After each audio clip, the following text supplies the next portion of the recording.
ان فرشتوں کی قسم جو ڈوب کر کافروں کی جان کھینچ لیتے ہیں، اور ان کی جو مومنوں کی جان آسانی سے نکالتے ہیں، اور ان کی جو تیرتے ہوئے جاتے ہیں پھر لپک کر آگے بڑھتے ہیں، پھر دنیا کے کاموں کا انتظام کرتے ہیں کہ وہ دن آ کر رہے گا جس دن وہ زلزلہ آئے گا، پھر اس کے پیچھے اور زلزلہ آئے گا۔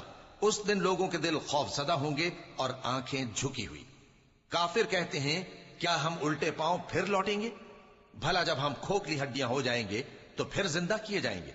کہتے ہیں کہ یہ لوٹنا تو سراسر نقصان کر لوٹنا ہوگا۔ تو بس وہ ایک ڈانٹ ہوگی، اس وقت وہ سب میدان حشر میں آ جمع ہوں گے۔ اللہ تم کو موسیٰ کی حکایت پہنچی ہے جب ان کے پروردگار نے ان کو پاک میدان یعنی طوٰ میں پکارا اور حکم دیا کہ فرعون کے پاس جاؤ کہ وہ سرکش ہو رہا ہے، پھر اس سے کہو کہ کیا تو چاہتا ہے کہ پاک ہو جائے اور میں تجھے تیرے پروردگار کا رستہ بتاؤں تاکہ تجھ کو